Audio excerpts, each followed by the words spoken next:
नमस्कार मित्रांनो, आज आपण अशा व्यक्तिमत्वाला भेटणार आहोत की ज्यांनी संघर्षमय जीवन जगत असताना त्यांनी सुरुवात केली. उत्कृष्ट लेखिका, उत्कृष्ट त्यांचं सूत्रसंचालक आणि उत्कृष्ट अशा शिक्षिका आज आहेत. तर नमस्कार मॅडम. नमस्कार. सौ सुनीता येवले मॅडम यांचं आपल्या कार्यक्रमामध्ये हार्दिक हार्दिक स्वागत. मॅडम, आज तुम्ही ज्या संघर्षामधून लेखिका तयार झाल्या, शिक्षिका तयार झाल्या, तर आपल्याला या जनतेला काय सांगावं वाटेल? जनतेला एक महत्वाचं मला असं सांगावंसं वाटेल की आपलं जी आवड आहे ती जोपासण्यासाठी कधीच थांबू नका. कितीही जीवनात संघर्ष येऊ, प्रयत्न करत राहा, पुढे जा, यश नक्की तुमचंच आहे. बरं मॅडम, लेखनाची आवड तुम्हाला कशी लागली आणि सुरुवात कशी झाली सांगा. लेखनाची आवड तसं म्हटलं तर मला बालपणापासूनच लागलेली आहे. माझ्या शालेय जीवनातच माझ्या लेखनाची सुरुवात झाली होती. मी साधारण 6वी-7वीत असेल तेव्हाच मी पहिल्यांदा कविता लिहिली. आणि ही आवड कशी निर्माण झाली याचं एक छान मला सांगावंसं वाटतं की पूर्वी एकत्र कुटुंब पद्धती असायच्या. एकत्र कुटुंब पद्धती असल्यामुळे मुलं आजी आजोबांजवळ राहायची.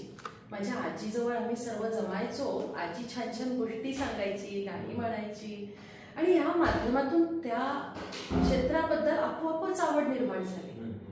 आणि असं वाटायला लागलं की आपल्यालाही हे जमेल, आपण करायला हवं. आणि यातून माझ्यामध्ये लिखाणाची गोडी निर्माण झाली आणि मी लिहिल्यानंतर त्याची एक छानशी गोष्ट मला तुम्हाला सांगायची वाटेल दादा, की मी 7वीत असताना माझ्या एका शिक्षिकेला, मराठी शिकवणाऱ्या मॅडम, त्यांना मी पहिल्यांदा ते लिखाण दाखवलं.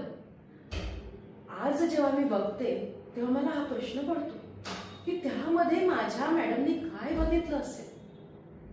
त्यांनी मला लिटरली असं सांगितलं की सुनीता, हे लिहितेस कधीच थांबू नकोस, लिहत राहा. आणि मला असं वाटतं की माझ्या यशाचं एक महत्वाचं यमक या ठिकाणी सुद्धा गमक दडलेलं आहे. बरं मॅडम, बरेचसे पुस्तकं मी तुमचे वाचलेले आहेत आणि एक जे आता नवीन पुस्तक तुमचं आलेलं आहे त्या पुस्तकामध्ये माहे अंगणचे पुस्तक आहे, त्याच्यामध्ये खास आसोदा या गावाचा उल्लेख आहे. तर याच्याबद्दल जर असते काय? प्रत्येकाच्या मनात आपल्या बालपणाबद्दल आणि लहानपणाबद्दल खूप प्रेम असतं. मग स्वतःचं गाव, ती माती, ती मंडळी आजूबाजूची, हे सर्व सगळ्यांना प्रिय असतं. तसं मलाही प्रिय आहे. माझे आई वडील, ज्या अंगणात मी वाढले तिथली माती, माझी ती शाळा, त्या ठिकाणचे रीतिनिवास, तिथल्या परंपरा, तिथल्या त्या पूर्वी गावामध्ये वापरल्या जाणाऱ्या वेगवेगळ्या वस्तू, याच्याबद्दलची मला नितांत अशी ओढ आहे. त्या वस्तूंबद्दल, त्या परंपरांबद्दल आदर आहे. आणि ही संस्कृती, ह्या परंपरा, हे रीतिरिवाज हे जपले गेले पाहिजे. हा वारसा आहे आणि हा वारसा पुढील पिढीला दिला गेला पाहिजे, असा माझा हेतू होता आणि अशीच माझी इच्छा आहे. आणि म्हणून या माया अंगणमधून तुम्हाला माझं बालपण, माझं गाव, माझं अंगण, माझं म्हणजे आपल्या सर्वांचंच अंगण यातून डोकावताना दिसतंय. हे खरंय दादा. बरं मॅडम, आता तुम्ही हे जे पुस्तक लिहिलं माया अंगण, हे सर्वांनाच खूप आवडलेलं आहे. खूप छान त्याच्यातल्या कविता आहेत, तुम्ही खूप छान मांडलेल्या पण आहेत. बरं, त्याच्यातल्या फक्त 2 लाईन ज्या तुमच्या खास आवडीच्या आहेत त्या आम्हाला ऐकावंसं वाटतं. पहिल्यांदा तर तुम्ही माझी पुस्तकं वाचतात सांगितलं आणि तुम्हाला माया अंगण आवडलं मनापासून, त्याबद्दल धन्यवाद. थँक्यू. माया अंगण हे खरं सांगायचं तर यातल्या सगळ्याच ओळी मला आवडतात. म्हणजे नेमकं मी तुम्हाला काय सांगावं हा मला प्रश्न पडतो. कारण ह्या रीती आहेत, ह्या परंपरा आहेत, यातलं काय सांगावं आणि काय सोडावं, यामध्ये माझं माहेर जसं आहे तसं माझं सासरही आहे. माझं कान्होदर सासर जे कण्व मुनींच्या पदस्पर्शाने पावन झालेलं आहे, त्याचाही उल्लेख तितक्याच जवळीकतेने मी केलेला आहे. जसं माझं आसोदा माहेर आहे, जे बैणाईनं जगाच्या पलीकडे नेऊन सोडलाय, 7 समुद्र पार गेलेला आहे, तेही मला तितकंच प्रिय आहे.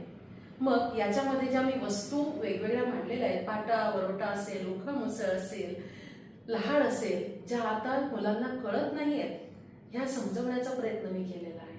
त्याच्यामुळे यातल्या कुठल्याही 2 ओळी सांगण्यापेक्षा हे पूर्ण पुस्तकच मला आवडतं. आणि मलाच नाही, मला असं वाटतं की ज्यांना वाटतं हा वारसा जपला जावा त्या प्रत्येकाला हे आवडेल असं मला वाटतं. हो, खूप छान तो वारसा आपण जतन करून ठेवला आणि जे वाचायला जे मिळालं हे खूप संघर्षामधून तुम्ही जे मांडलेलं आहे तो खूप अभिमानाचा विषय आहे हा. खूप तुम्ही छंद जोपासलाय आणि हा जो संघर्ष होता या संघर्षामध्ये तुम्हाला नेमकी प्रेरणा कोणाची मिळाली आणि खरा आधार तुम्हाला कोणाचा होता हे आम्हाला जरा जास्त ऐकावं असं वाटेल. खूपच छान आणि महत्वपूर्ण असा प्रश्न आहे दादा हा.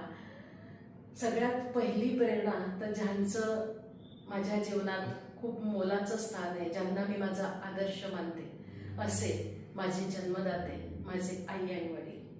माझे वडील शिक्षक असल्याने वाचन हा वारसा मला खूप बालपणापासून लाभला आणि मी खूप वाचन करत गेले आणि यातून माझं शब्द भांडार वाढलं. जसं लग्न झालं मी लिहत राहिले, तेव्हाही लिहत राहिले आणि कुटुंबाचा भक्कम पाठिंबा, या सर्व मंडळींनी माझ्यावर दाखवलेला विश्वास हेच माझं प्रेरणास्थान आहे. माझी मुलं जी नेहमी माझ्या पाठीशी आहेत, माझे मिस्टर, माझे दीर, माझ्या जावा, नंदा, बहीण, भाऊ, अगदी संपूर्ण नातेवाईक मंडळीच माझ्या लिखाणावर आणि माझ्या या कार्यावर प्रेम करतात आणि हेच माझं सगळं प्रेरणास्थान आहे.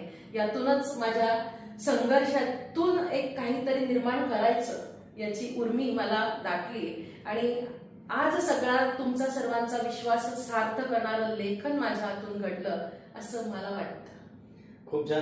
बरं मॅडम, एक प्रश्न अजून आम्हाला असा पडला होता की बऱ्याच वेळा आम्ही तुम्हाला सूत्रसंचालन करताना बघितलंय, तर सूत्रसंचालन करत असताना तुम्हाला नेमकं काय वाटतं आणि अजून इतर महिलांनी सूत्रसंचालन कसं केलं पाहिजे याच्याबद्दल तुम्ही काय माहिती सांगा? हो, सूत्रसंचालन हा माझा एक आवडीचा छंद आहे, मला आवडतं. जसं मी म्हटलं की माझे वडील शिक्षक असल्याने मला वाचनाची आवड आहे, तसाच माझ्यामध्ये आलेला हा एक गुण आहे आणखी की माझ्यामध्ये स्टेज डेअरिंग तेव्हापासूनच आहे आणि सूत्रसंचालनही मी बालपणापासूनच करते.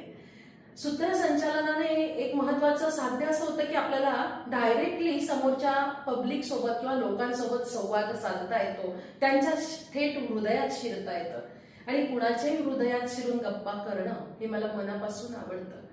एक चांगला सूत्रसंचालकच कार्यक्रमाचा दर्जा उंचावू शकतो असं मला वाटतं आणि म्हणून मला सूत्रसंचालन करणारी व्यक्ती कोणी त्यांना हे सांगावंसं वाटेल की तुम्ही कार्यक्रम आणि सूत्रसंचालन यामधला उत्तम दुवा असा बना की जेणेकरून कार्यक्रम अधिक रंजक होईल. बरं मॅडम, सूत्रसंचालकाविषयी आपण जी उत्कृष्ट माहिती सांगितली ती खूप छान आहे, पण मला आता असा प्रश्न पडलाय की आजच्या महिलांना आणि तरुणांना, आता तुम्ही शिक्षिका असल्यामुळे तुमच्याकडे बरेच विद्यार्थी घडले असेल, कोणी डॉक्टर, कोणी वकील, कोणी इंजिनियर झाला असेल, तर त्यांच्या पाठीमागे तुमचा आशीर्वाद आणि तुमचं जे डेडिकेशन आहे, जो संघर्ष आहे, तो प्रत्येक विद्यार्थ्याला आणि महिलांना प्रेरणा देईल हा प्रवास ठरेल असं मला वाटतं. तर आजच्या तरुण पिढीला, खास करून महिलांना की ज्या मागे राहिल्या आहेत, जे विद्यार्थी मागे आहेत, आजच्या व्हॉट्सअप फेसबुकच्या युगामध्ये तुम्ही लेखन करता, हा खूप छान अभिमानाचा विषय. तर आजच्या तरुण पिढीला तुम्ही काय सांगा? आजच्या तरुण पिढीला मला सगळ्यात महत्वाचं एक सांगावंसं वाटेल, थांबला तो संपला, थांबू नका, संघर्ष करीत राहा. अडचणी प्रत्येक वेळेला पावला पावलावर येतील, पण काट्यांमधूनच उद्या तुमच्यासाठी फुलांचा मार्ग ओपन होणार आहे, खुला होणार आहे. तेव्हा कुठल्याही परिस्थितीत थांबायचं नाही, रडायचं नाही, लढायचं. हा करारी बाणा जर ठेवला तर आपण जीवनात कधीच अयशस्वी होत नाही किंवा अपयश आपल्याला चाटून जाऊ शकत नाही. हा संघर्षाची वेळ येते, त्या वेळेस आपण ठामपणे निर्णय घ्या, थोडं ठाम राहा, आपल्या कर्तव्यासोबत आपण चालत राहा. आपण नक्कीच यशाच्या शिखरावर पोहोचतो यावर विश्वास ठेवा आणि पुढे जा. आपले मनपूर्वक धन्यवाद मॅडम. आपण सर्वांना खूप छान माहिती सांगितली आणि या येणाऱ्या काळामध्ये आपण असंच लेखन करत राहावं, अनेक विद्यार्थी तुमच्या हातून घडावेत. तर अशा आमच्या यूट्यूब चॅनलकडून, फेसबुकच्या माध्यमातून तुम्हाला मनपूर्वक शुभेच्छा. तुमचं खूप खूप अभिनंदन. धन्यवाद. धन्यवाद.